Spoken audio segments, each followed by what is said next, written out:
Halo Sobat Sehat yang di rumah, makan tomat di pedesaan. Assalamualaikum Sobat Sehat RSUD Pademangan. Kembali lagi di Jackpot Rumah Sehat RSUD Pademangan. Yeay! Bersama saya Dr. Gigi Zahra, dan kali ini saya menghadirkan narasumber cantik yaitu Dr. Gigi Fatia. Halo Dr. Fatia. Halo Dokter Zahra. Iya, halo. Apa kabar Dr. Fatia? Alhamdulillah kabar baik. Alhamdulillah. Nah, jackpot kali ini kita akan membahas serba-serbi tentang gigi bungsu nih dok, karena banyak yang request nih dok dari sobat sehat yang di rumah, katanya banyak gigi bungsunya yang kerasa sakit. Nah, sebenarnya nih dok, gigi bungsu itu sebenarnya ada nggak sih dok istilah kedokterannya? Oke, jadi mungkin banyak pasien yang ngeluhin datang ke dokter gigi gitu ya. Ada, dok, aduh gigi saya yang paling belakang nyut-nyutan nih sakit, atau mungkin gigi bungsu saya sakit nih kayak tumbuh deh dok gitu kan. Dari istilah kedokteran gigi sendiri, mungkin gigi bungsu biasa kita kenal dengan istilah gigi impaksi ya dok. Gigi impaksi itu gigi yang mau erupsi atau mau tumbuh tapi dia itu nggak ada ruangannya, jadi dia mau keluar tapi masih tertutup tulang sama terhalang gusi. Nah jadinya yang bikin sebabin sakit itu karena dia ngedesak terus, makanya jadi sakit gitu. Oh, jadi memang ada istilahnya ya dok ya, di kedokteran gigi itu namanya gigi impaksi. Ya. Nah, sebenarnya nih dok, gigi bungsu atau gigi impaksi ini biasanya terjadi di gigi yang mana aja ya dok ya? Kalau impaksi itu sebenarnya bisa terjadi di semua gigi, baik di gigi posterior atau gigi belakang ataupun gigi anterior, gigi depan. Cuman biasanya emang paling sering itu terjadinya di gigi posterior atau di gigi belakang, dok. Oh, jadi yang paling sering itu di gigi posterior, belakang, berarti atas dan bawah ya dok ya. Ya.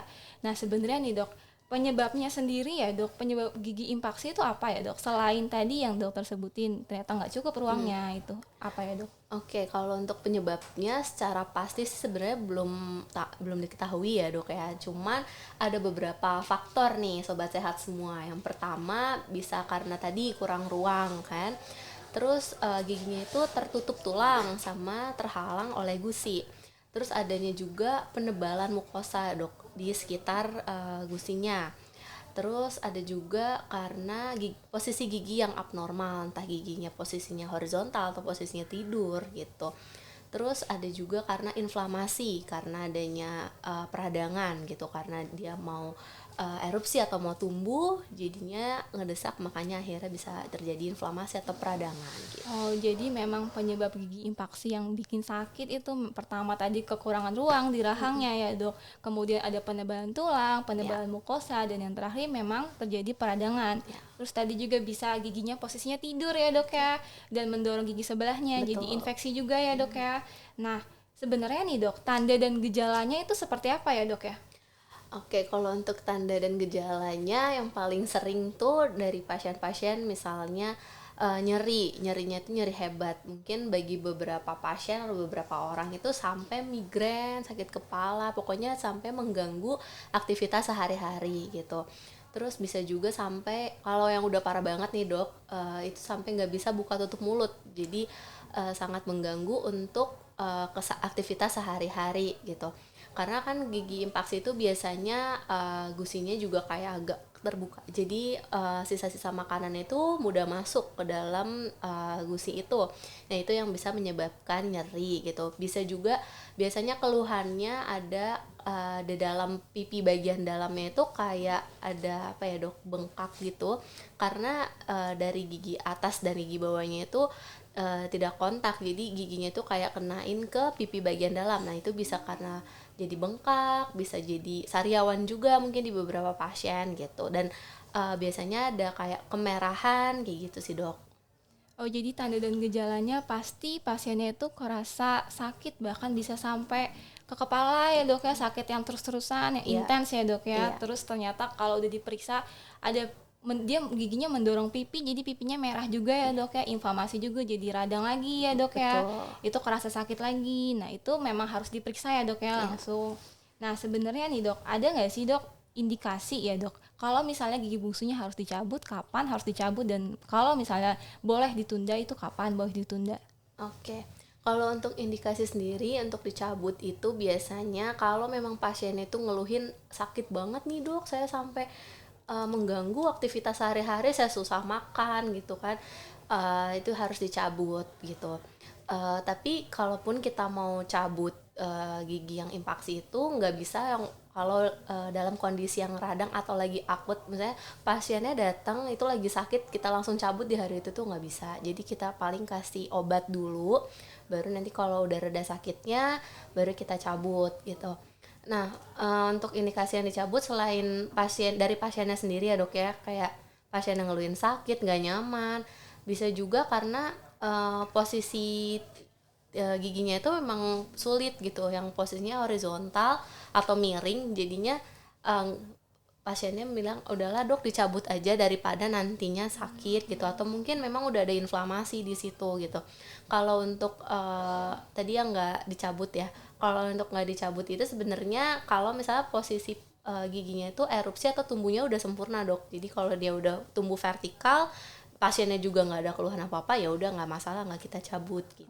Oke, jadi kalau misalnya memang harus dicabut itu memang apabila sudah terjadi radang dan mengganggu ya dok, Iya. misalnya tumbuhnya itu miring jadi dorong gigi sebelahnya. Nah kalau misalnya harus boleh ditunda itu kalau memang giginya itu tumbuh vertikal, jadi ke atas keluar semua giginya ya dok ya, dan tidak membuat radang gigi sebelahnya gitu ya dok ya. Sebenarnya opsional sih dok, maksudnya itu kita balikin lagi ke pasiennya gitu. Cuman kalau kita udah lihat dari pemeriksaan memang indikasi cabut, kita jelaskan ke pasiennya.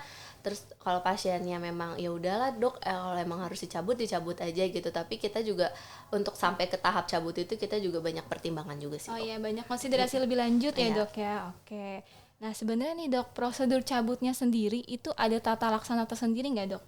Oke, kalau untuk prosedur sebelum cabut gigi, atau mungkin biasa yang kita kenal prosedur itu dengan istilah odontektomi ya dok ya.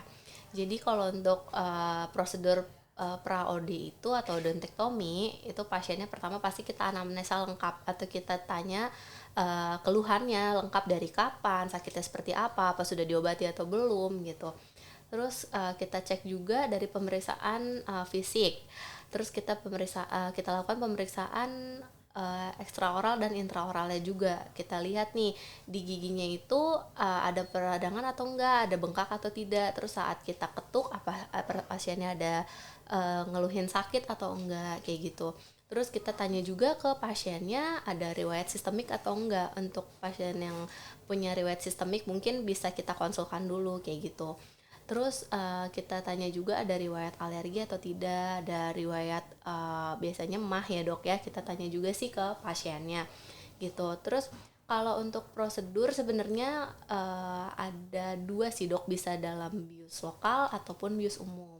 Jadi kalau ada dua ya dok ya. Kalau bius lokal itu biasanya untuk mungkin kasus-kasus yang memang bisa ditangani dengan apa ya, hanya suntik biasa saja gitu. Iya, tidak perlu suntik di bius sampai sebadan gitu ya dok, nggak masuk ruang operasi gitu ya dok. Jadi kalau misalnya pasiennya itu mungkin punya ansietas atau kecemasan yang tinggi gitu, takut, mungkin nggak kuat dengar suara bising gitu kan dok.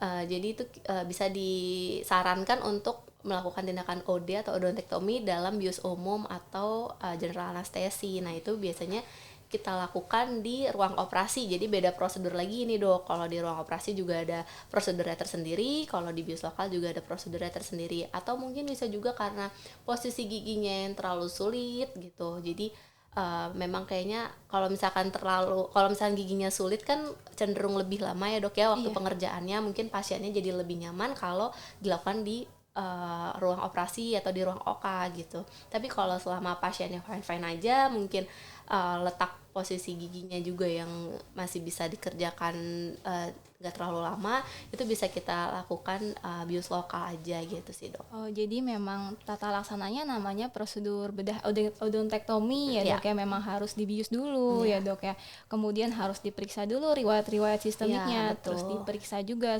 fisik dan klinisnya ya dok ya, apakah memang bila mempunyai riwayat sistemik pasiennya harus dirujuk dulu ke dokter yang menanganinya ya dok ya. Dan juga ini dok, sebelum kita lakukan prosedur atau odontektomi, biasanya kan pasien datang pengennya dicabut saat itu juga dalam kondisi sakit gitu kan. Itu sebenarnya nggak bisa kita lakukan, karena kalau misalnya kita paksa cabut itu malah nanti takutnya pasiennya malah tambah sakit ya. Dan bius yang kita suntikan juga nggak bekerja tidak bekerja dengan optimal gitu. Jadi biasanya kalau pasiennya datang dengan keluhan, aduh dok gigi saya sakit nih, nggak bisa makan dan sebagainya, itu biasanya kita kasih obat dulu dok, kita premedikasi dulu ya, kita premedikasi dulu. Kemudian kembali lagi saat sudah habis ya dok ya obatnya. Jadi kita kasih obat biasanya sih ya antibiotik, anti nyeri sama anti radang kalau memang ada radang. Kemudian setelah 3 atau 5 hari pasiennya sudah tidak ada keluhan, boleh kembali lagi. Nah itu kita lakukan prosedur bedah, dan sebelumnya jangan lupa juga kita ronsen juga ya dok ya. Dok. Nah itu dok sebenarnya ronsen itu perlunya itu karena apa ya dok ya? Nah kalau ronsen itu sebenarnya poin penting ya dok, karena kita dari ronsen itu bisa lihat posisi gigi yang sebenarnya. Maksudnya kalau kita cuma lihat secara klinis itu mungkin ini posisinya miring dikit nih gitu. Cuman ternyata dari ronsen itu bisa terlihat mungkin akarnya bengkok, atau mungkin posisinya emang udah nabrak banget ke gigi sebelahnya gitu, sampai gigi sebelahnya pun jadinya karies gitu atau berlubang. Nah itu bisa kita lihat dari ronsen gitu. Mungkin kalau untuk gigi atas mungkin kita bisa lihat akarnya dekat ke sinus nih ya. Itu kan ada prosedur yang beda lagi ya dok. Maksudnya kita lebih hati-hati lah kalau misalkan emang posisinya itu agak sulit gitu. Nah kayak gitu sih dok. Jadi penting sih kalau untuk ronsen itu biar kita lebih lebih tahu nih posisi gigi yang sebenarnya. Jadi kita waktu tindakan atau waktu treatment pun bisa lebih optimal gitu. Jadi memang sebelum bedah itu harus banget dilakukan ronsen ya dok ya. Betul. Ronsen supaya bisa dilihat nih giginya ini posisinya di mana di dalam rahang ya dok ya. Itu membantu dokter gigi untuk menentukan perawatan bedah apa yang akan dilakukan ya dok ya. Betul. Nah tadi kan sebenarnya disebutkan ya dok ya prosedur-prosedur prabedahnya. Jadi sebelum bedah itu harus dilakukan pemeriksaan umum gitu-gitu ya dok ya. Kemudian harus pemeriksaan penunjang yaitu ronsen. Nah setelah bedahnya nih dok, ada nggak dok instruksi khusus ke pasien yang diberikan oleh dokter gigi dok? Oke, jadi kalau untuk instruksi pasca bedahnya itu biasanya kita instruksin pasiennya untuk pastinya diet lunak juga ya dok, diet lunak, makan yang halus-halus gitu. Terus kita kasih obat, diinstruksikan pasiennya untuk mengkonsumsi obatnya sesuai yang dianjurkan atau sesuai instruksi. Kemudian pasien seminggu kemudian diminta kembali lagi dok untuk kontrol gitu. Kontrolnya itu kita lihat nanti apakah pasiennya ada keluhan, terus masih ada perdarahan atau tidak gitu. Pokoknya ditanyain ke pasiennya selama 1 minggu itu gimana keluhannya.